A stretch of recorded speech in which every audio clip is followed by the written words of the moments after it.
17 अप्रैल 2022 की एक्सप्रेस के रिव्यू के कॉलम के साथ हाजिर हुआ हूँ। पहला कॉलम है हफ्ते में छुट्टी 1 हो या 2। ये आईना दर आईना के नाम से सरवर मुनीर राव ने ये कॉलम लिखा है। इसमें इन्होंने नारायण मूर्ति की स्टोरी लिखी है, जो कि इंडिया की एक कंपनी चलाते हैं, आईटी की कंपनी है, और उसका 2004 में उस कंपनी का रेवेन्यू $1 अरब था।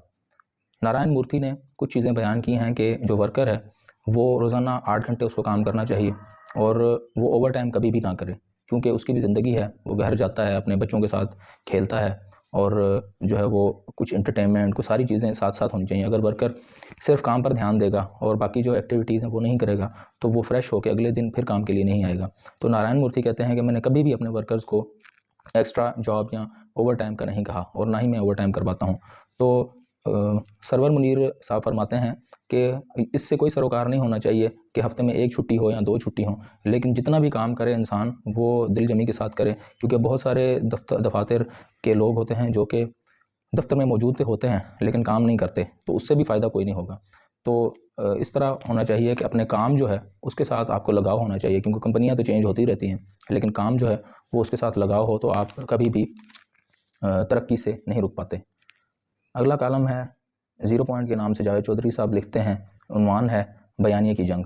इसमें इन्होंने ये बताया है कि इमरान खान, इसमें कोई शक नहीं है कि इमरान खान का जो बयानिया है वो बहुत स्ट्रांग है, क्योंकि सोशल मीडिया जो है वो उनके हाथ में है, नौजवान नस्ल उनके हाथ में है। तो जो भी बात करते हैं वो सोशल मीडिया पर फैल जाती है और बयानिया जो भी देते हैं वो राइज हो जाता है। जैसे कि आजकल के नौजवान जो हैं वो ज़्यादातर सोशल मीडिया और को ही प्रेफर करते हैं और अखबार और टीवी जो है वो कम देखते हैं। इस वजह से बयानिया की जंग जो है वो इमरान खान जीत चुके हैं। फिर कॉलम है जावेद काजी ने लिखा है साजिश के नाम से। इसमें इन्होंने जो चीज़ बताई है कि साजिश, जो इमरान खान साहब ने ये बताया था कि मेरी हुकूमत के ख़िलाफ़ साजिश हुई है, तो उसका प्रेस कॉन्फ्रेंस करके DGISPR ने भी तरदीद कर दी, और इस तरह वो सारी बातें इसमें लिखी हुई हैं।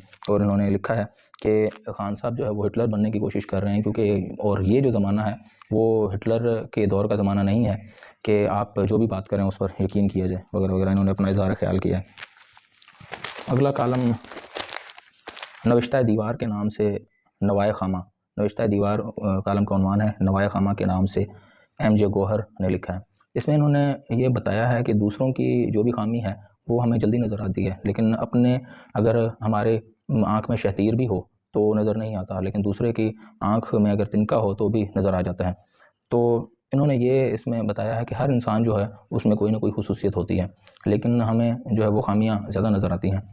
तो इसलिए अगर हम इंसानों के साथ ताल्लुक़ जोड़ना है हमने, तो उसके लिए हमें उनकी खूबियों के साथ उनकी खामियों पर भी इत्तेफाक करना पड़ेगा। ऐसे ही है जैसे फूल आप लेते हो तो उसके साथ कांटे लगे होते हैं, तो अगर आपने फूल लेना है तो कांटे भी साथ आपको लेने पड़ेंगे।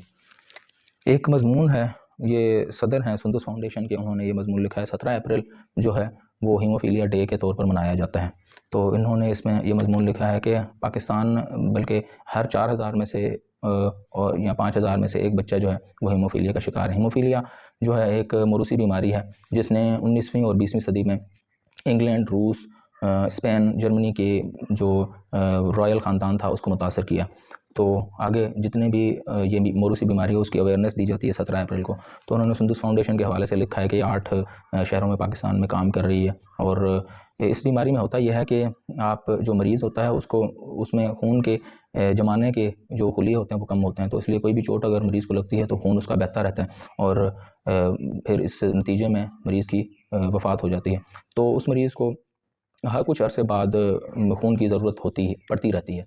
तो इस वजह से इन्होंने ये लिखा है कि सुंदस फाउंडेशन को हेल्प की जाए और इस तरह और अवेयरनेस दी है हीमोफीलिया के हवाले से। वीडियो देखने का शुक्रिया।